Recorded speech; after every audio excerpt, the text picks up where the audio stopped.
Hello, Body and Messiah. Today we're going to cover TBON Lesson 10, Part 6 of the Spiritual Gifts from God. Today we're going to cover two. We're going to cover the working of miracles and the gift of healing. So I'm going to say something before we start with miracles here. And when we talk about miracles, it's specifically things that are literally what it says, miraculous.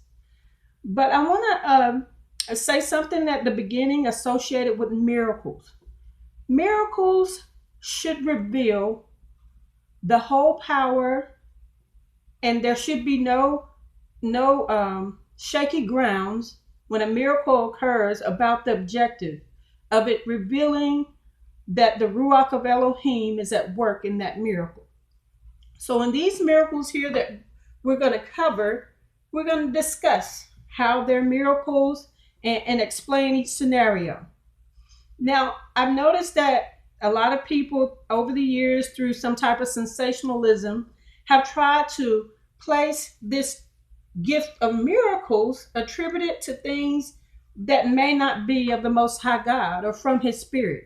For example, when you see something happen to these statues or some object like a Bible, or even at a particular church facility or synagogue or what have you, where there are tears coming from a statue or gold flakes, coming out of a holy book or something, or things where oil is starting to generate.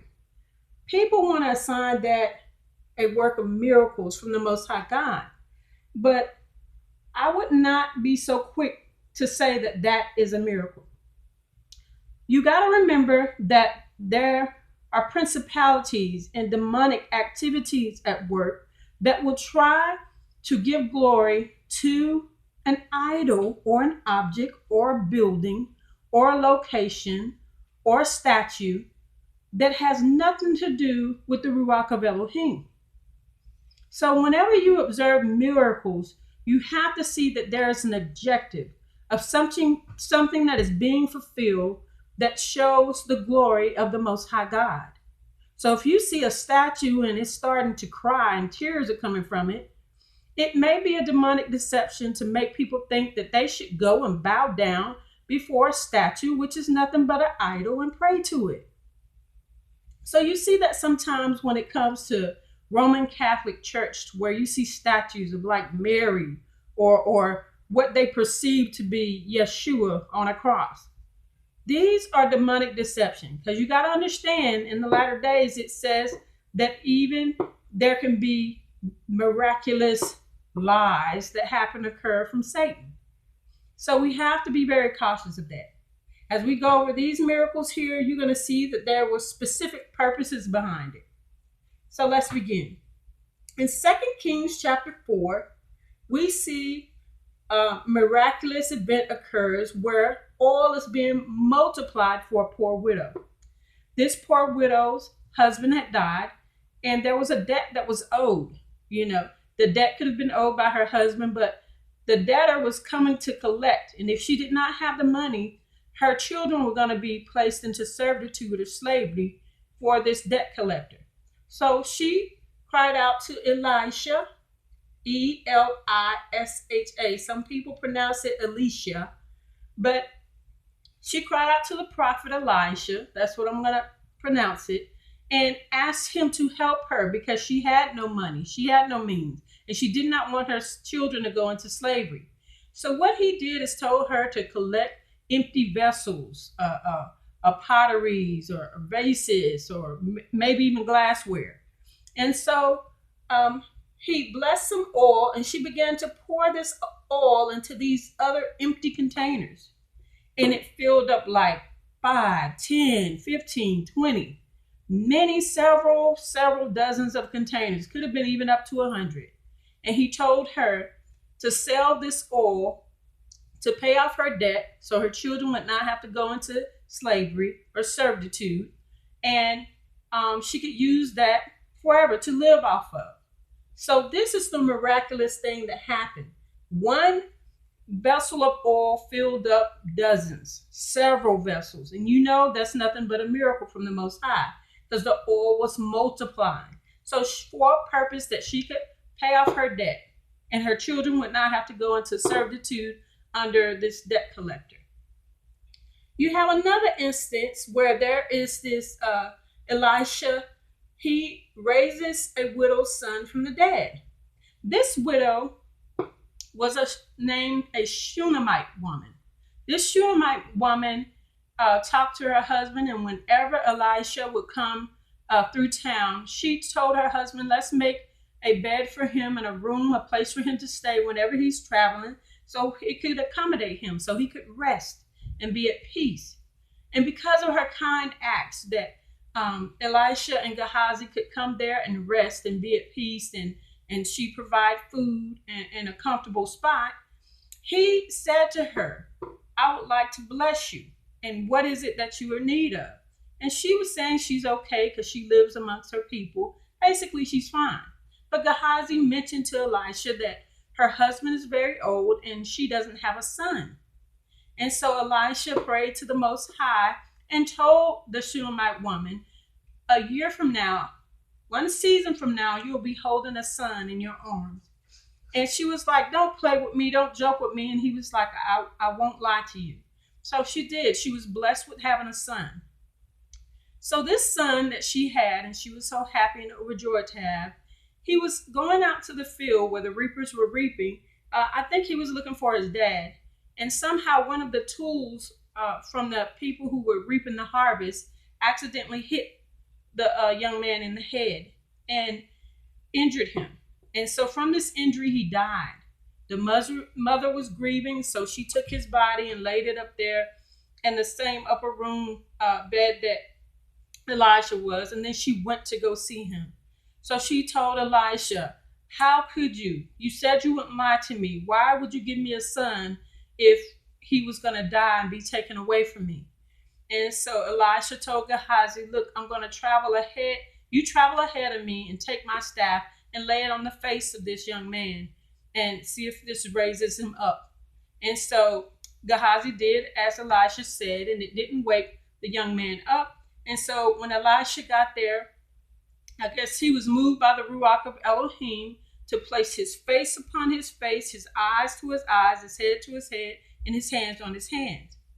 And as he did that and placed himself on top of the young man, life came back into him and his flesh became warm. So at that moment, Elisha gets up. The young man is not fully awake yet. And since the young man was not awake yet, he began to pace back and forth, and Elisha began to pray to the Most High God and basically asking the Most High God to raise, awaken, and fully recover this young man. So he went back and placed his hand upon his hand, his head upon his head, and the young man opened his eyes. And then Elisha knew he was alive, and he went and got his mother so his mother could embrace him. So this was a miraculous thing because the young man was completely dead. Now, I want you to go to also 2 Kings chapter 13, because people think in their mind that when it comes to miraculous things or prophets of the Most High God, that they shouldn't have any ailments, any sickness or illness, or even some in their mind feel like they should never die. Probably shouldn't die until they're like 110 or 20. But I wanted you to notice here, when you go to 2 Kings chapter 13, look at verse 14. In verse 14, it says, Elisha had an illness which he was going to pass away from. He knew that.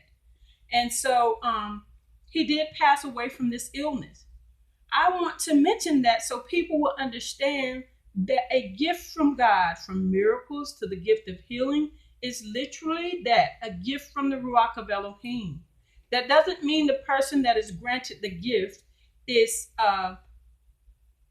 going to be perfect and not ever have an illness or ever have a cold or ever fall sick. It is a possibility, even that they may pass away, because only Adonai Elohim is going to determine if he's ready for them to go to their eternal rest or even extend the option of where they're tired and they're ready to go to their eternal rest. So even with that, I want to mention what's so miraculous about this. If you continue in 2 Kings chapter 13, towards the end of this, way after verse 14, there's an incident where there were Moabite raiders who had come through and raided the land, and there were some men who were traveling, and one of the people died, and this man was dead, but they were hurrying and running and trying to avoid these Moabite raiders and toss the body of this man into this grave. He was dead. They were intending to bury him, and his body touched the bones of Elisha, and he immediately came back to life. So that goes to show you, even a portion of the Ruach of Elohim was so much present, even in the bones of Elisha, that it brought a person who was dead back to life.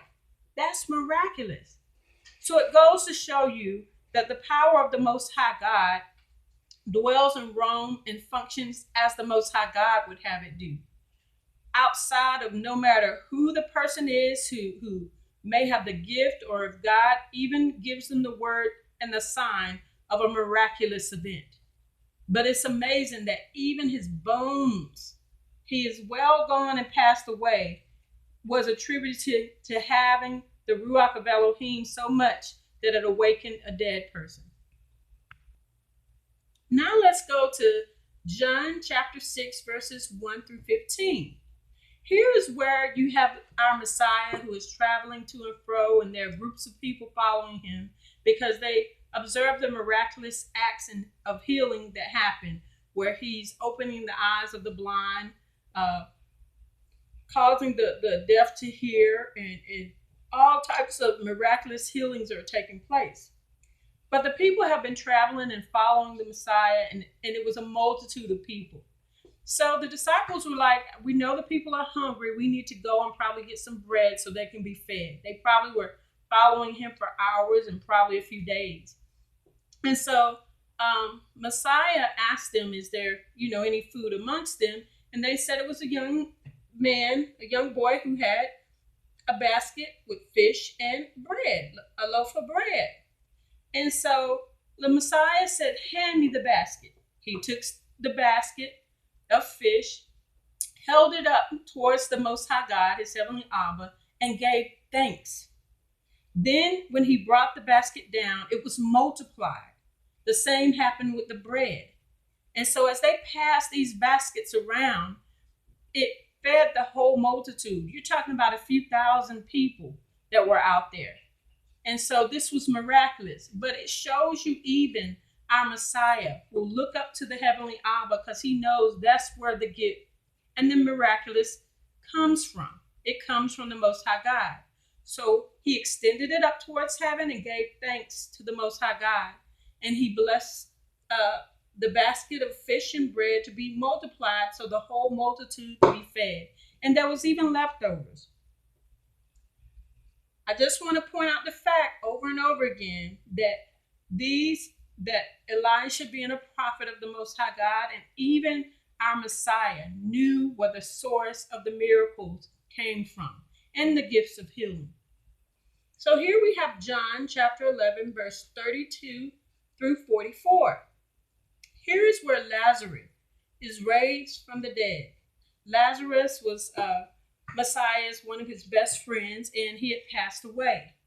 If you focus in on verse 32 through 44, here's where we discover that Lazarus has passed away, and he had been dead and embalmed and placed in the tomb, wrapped up. He had been dead for 4 days. And our Messiah is telling the people to roll the stone away. And Lazarus' sister Miriam was worried, like, Messiah, he's going to smell. He's been in there 4 days. He's going to smell. But I want to read to you a section from, I'll just mention and I'm going to summarize it. When you read the verse of scriptures that comes next, you'll see where the Messiah raises his voice towards heaven and says to his heavenly Abba, is that I know you hear me, and I thank you, heavenly Abba, that you hear me. but so that these people will know beyond a shadow of a doubt that you have sent me. This is why I'm speaking forth for Lazarus to be risen. So please, basically, he's asking his heavenly Abba to allow this miraculous thing to happen to restore Lazarus, so the people will know beyond a shadow of a doubt that the Most High God has sent him as the Messiah.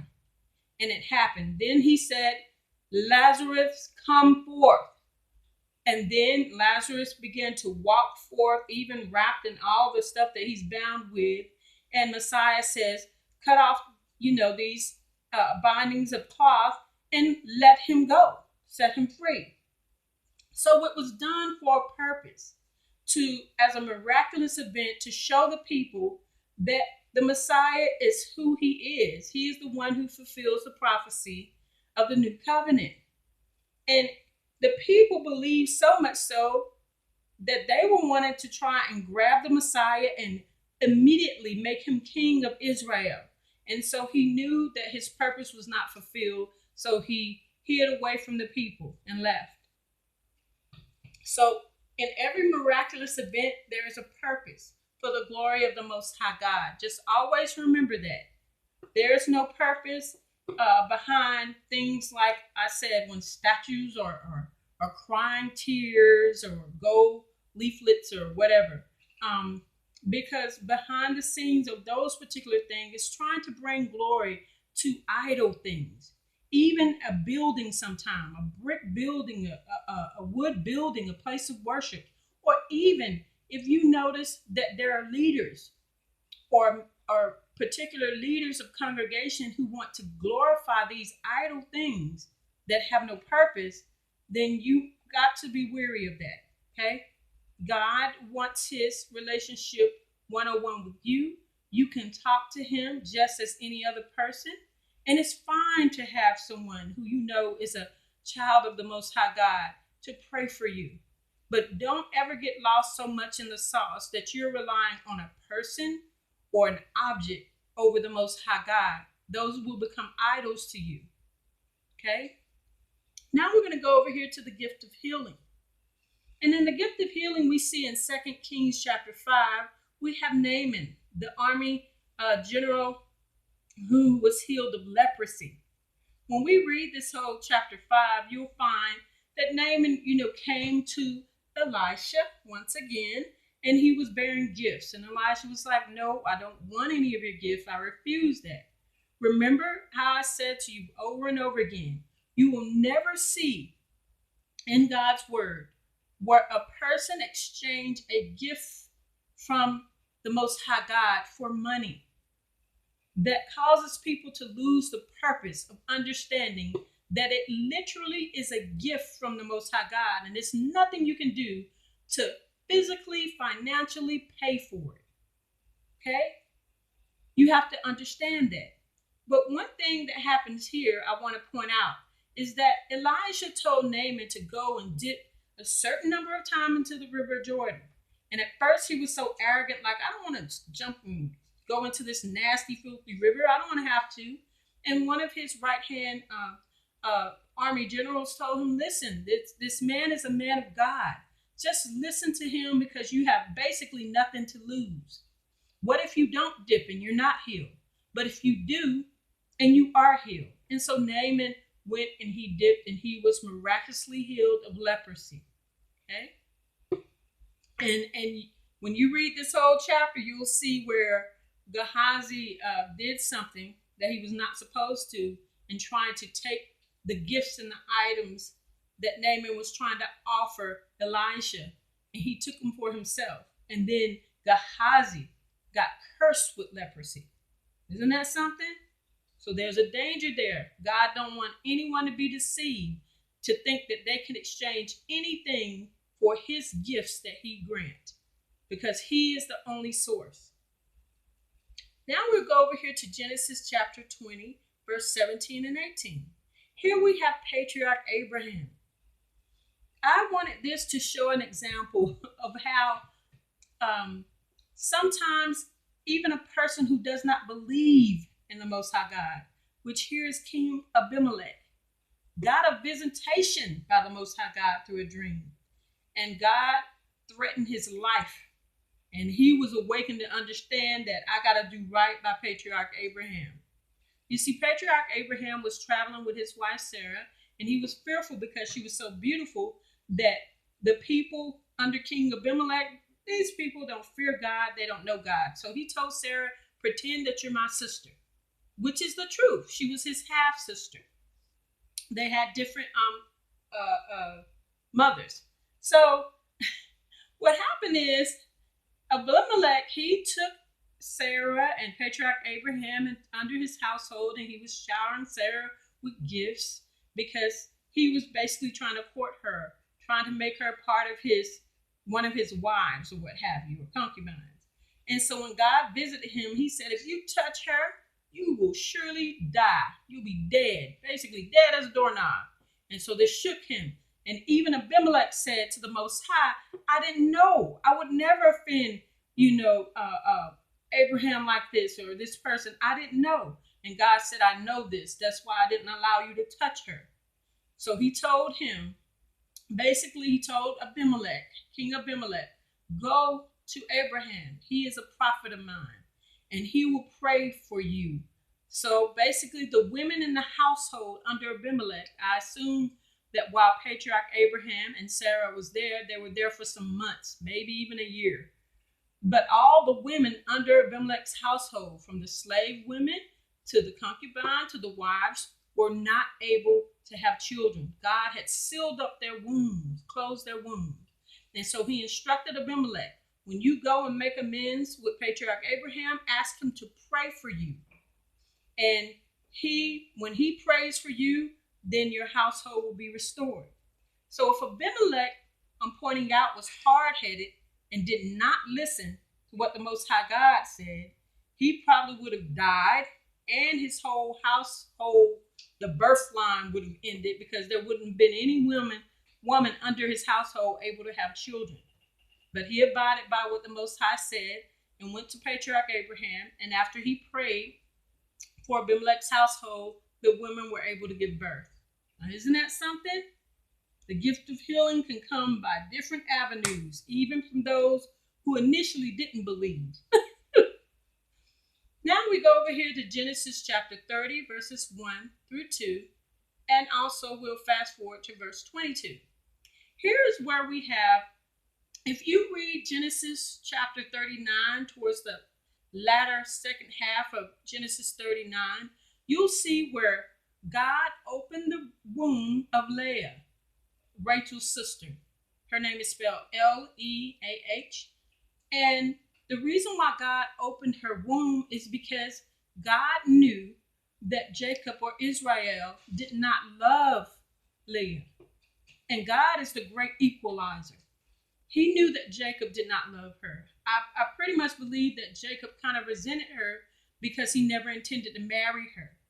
If you go back and look at this story of how Laban deceived Jacob into marrying Leah first. But because God saw that Leah was not loved, he opened her womb, and she was able, out of the 13 children that was born under Jacob. Remember, Jacob or Israel had 13 children in all. He had 12 boys and 1 girl. Leah had 6 of the sons and 1 daughter. So she had more than all of the other ladies combined. But Rachel was barren. Rachel became so angry that she went and chewed Jacob or Israel out like, why won't you give me children? Why won't you give me children? And this is what you'll notice in Genesis 30, verses 1 through 2. But Jacob, patriarch of Israel, said, I'm not God. Why are you yelling at me? That's God. God is the one you have to go to. So just a reminder that all these gifts, even the gift of healing to open up the womb. Israel knew that she had to go before the Most High God. I'm certain because he loved Rachel the most that he probably prayed before the Lord, but he knew that she had to go to the Most High God. God wasn't answering his prayers, but he knew the source of the healing. And so Rachel did. She began to cry out to the Most High God. So when you get to verse 22, you'll see where in verse 22 it specifically says that God remembered Rachel and he opened up her womb and she was able to have Joseph. So Body Messiah, with the gift of healing that God grants, he can grant it via a prophet praying for you or not, or by you following specific instructions from a man of God or woman of God, or you have to directly yourself, not rely on that, and you have to go before the Most High yourself. And whatever, if amends have to be made, he will make you aware of it. If there's something that you have to do, or he'll just remember and hear your cry and may bless you.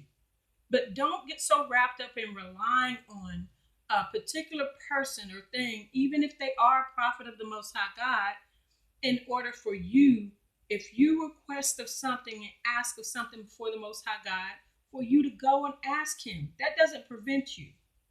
Now, if she sat there and still had her mind made up that it's Jacob's fault and he was the one to bless her, she might have still been barren. But she heeded to what her husband said in the wisdom and went before the Most High God, and God remembered her. Okay? Now we're going to go over here to Mark chapter 5, verses 1 through 20. And I want to cover this one so that people will understand that healing can also occur after someone is delivered from the demonic. Here you have a man who was plagued by a legion of demons, not just one demonic spirit, but hundreds, probably, dozens. So it says here that this man would, the people had him chained up because he would hurt himself and hurt others and cry out. He was basically had lost his mind. He was straight up crazy, and he would do stuff to harm himself and other people, and people couldn't control him, so they chained him up. And so when our Messiah walked past him and saw the man, he said, come out of him. Basically, he cast the demonics out. The demonics knew, and they asked the Messiah, please, it's not time for you to torment us, is it? Please just allow us to go into these pigs. And that goes to show you the power of our Messiah, that they know it comes a time and a day when they will all be cast in the lake of fire and done with, even Satan, even the beast and the dragon, okay?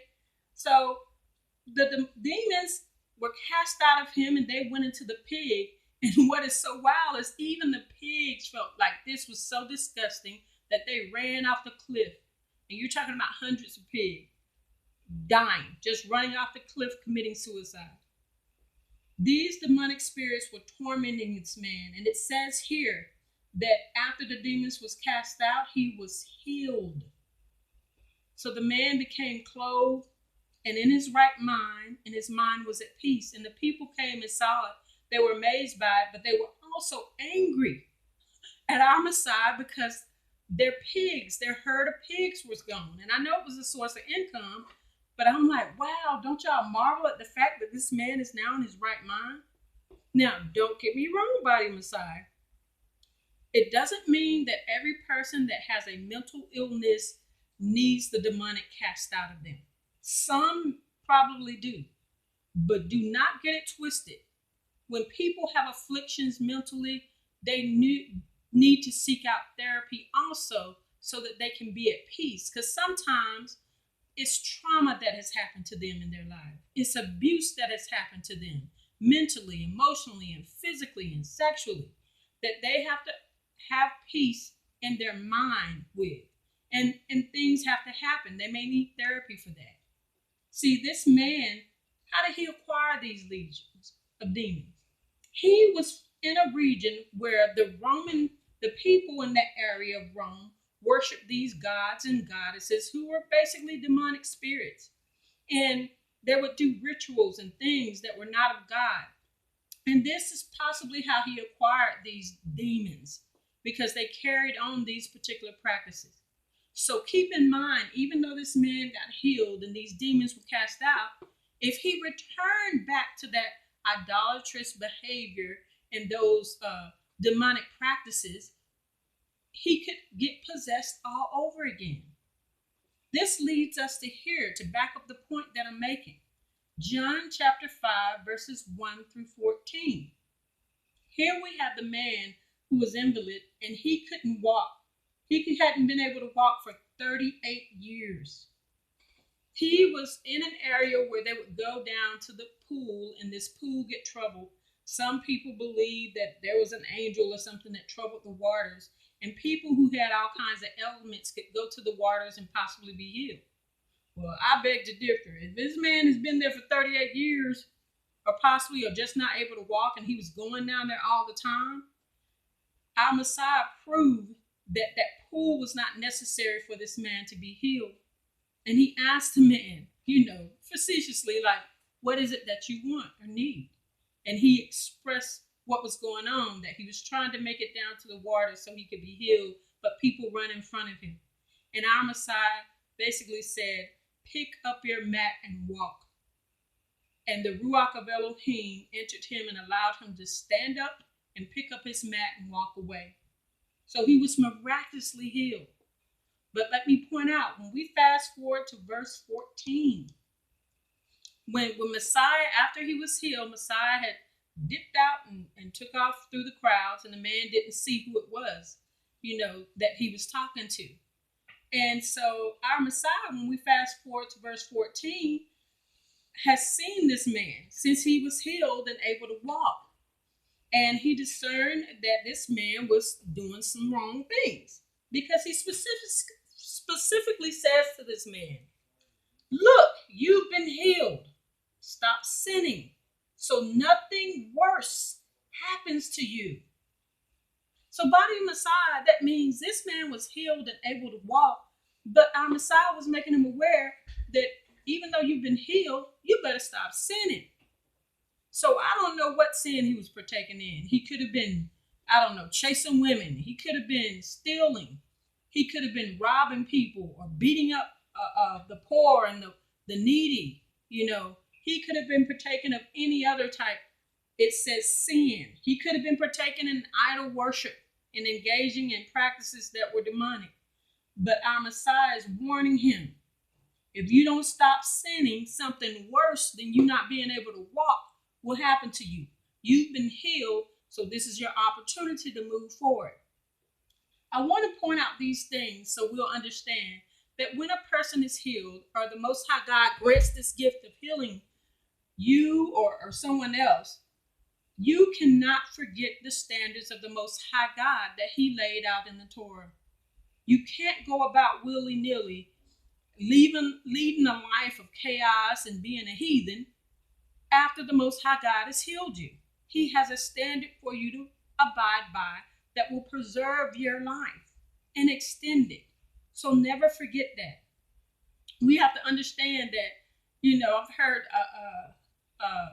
a rabbi once say, like, God is not going to heal you if he knows as soon as he heals you, you're going to go out here and start beating up people and jumping on people and raising all kinds of hell and chaos around folks. He's not going to do that. And God knows the intentions of your heart. So you have the opportunity, when God grants this gift, to live a life to the best of your capabilities. I'm certain you're not going to be without sin, because our Messiah died for our sins, because God knew we wouldn't be perfect.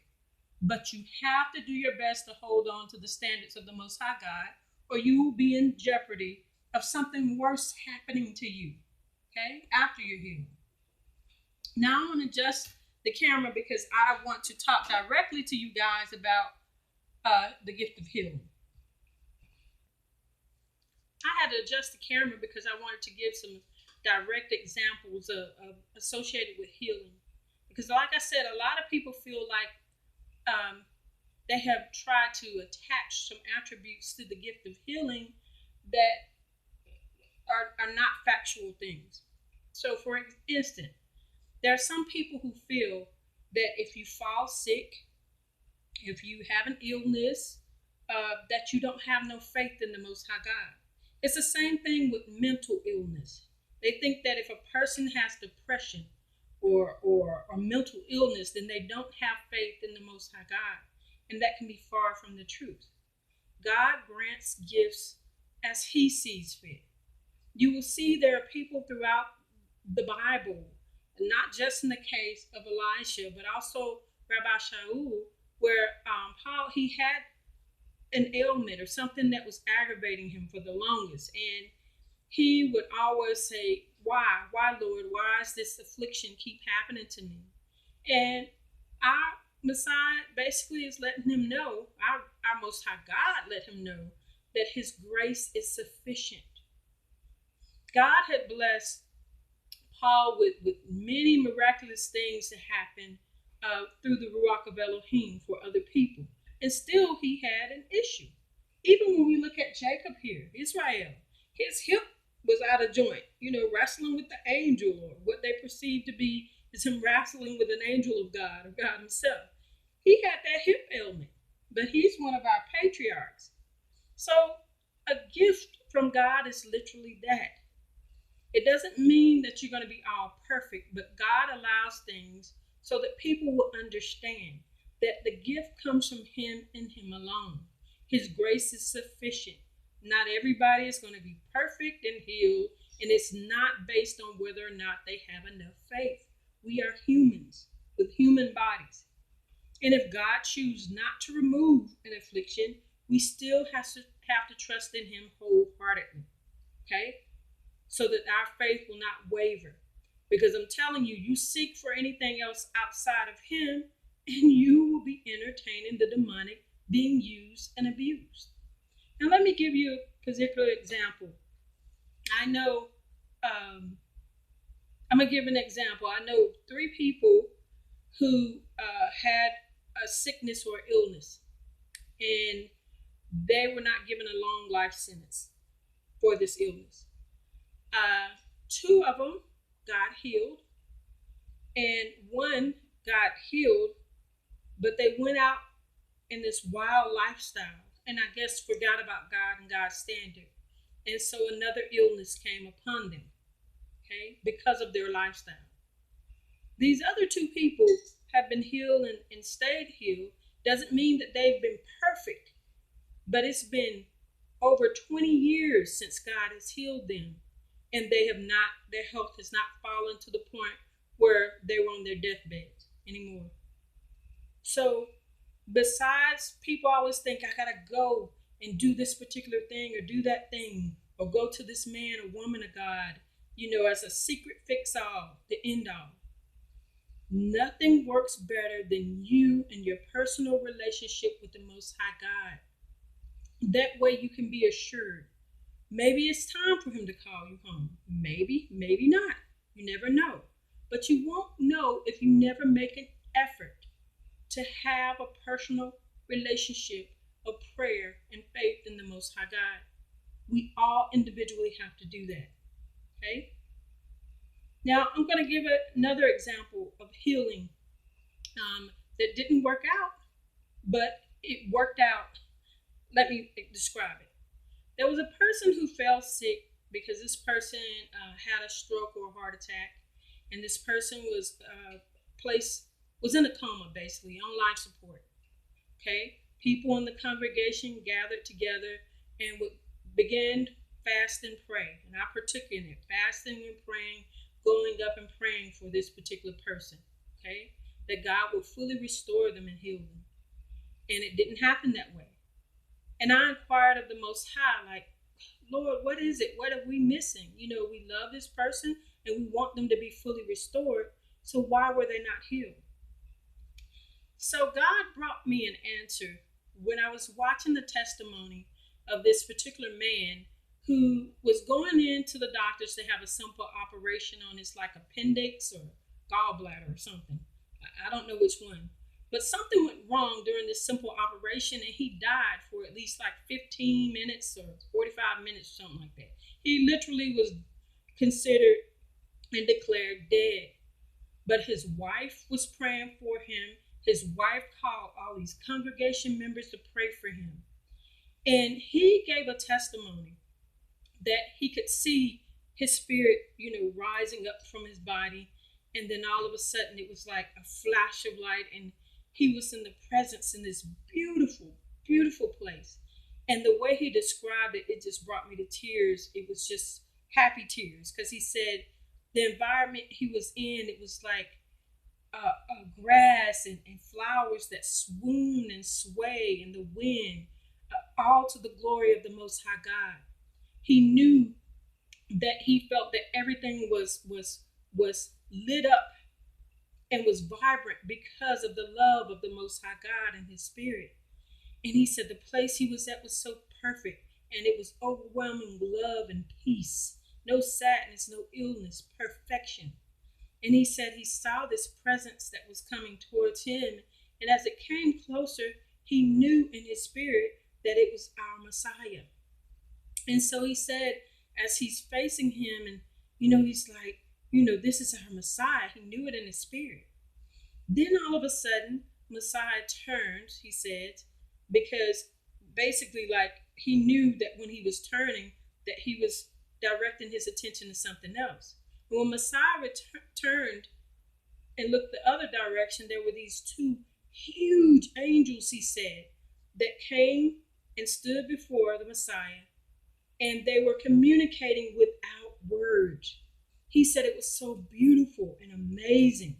And he said that something was communicated without words, and it was as if these angels knew they were given instructions by our Messiah.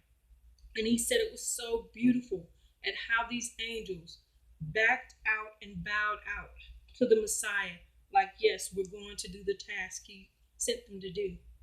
Then the Messiah turned towards him, and his presence turns towards him, and he said that he knew that the Messiah, without words, was saying, do you want to rest? Do you want to be here? Or do you want to return? Now, as this brother is giving his testimony, his wife is sitting beside him, and he said, my wife get mad at me when I say this, but oh, it was just so beautiful and perfect. I really wanted to stay, but I had a choice there, and I could see that my wife and the congregation members and my children, they were all praying for me, and I didn't want them to hurt. But he said it was so beautiful, I really wanted to stay. And so it was as if the Messiah was like, the choice is yours. But if you go back, you have to tell people and let them know that there is something that happens after death. And so he agreed, like, yes, I'll go back. And he said by the time he nodded yes, he was back in his body, and he could feel all the pain from the operation, and I guess them trying to revive him in his body. And I was like, ooh, that kind of sucked. But his wife was like, he just kind of said he knew. He said, so that's been his driving purpose since he's been back, to let people know and give that living testimony. But in the midst of him saying that he had a choice, God struck me in my spirit, and I felt like such a big knucklehead. Like, we're all around here concerned about praying for this particular congregation member to be restored.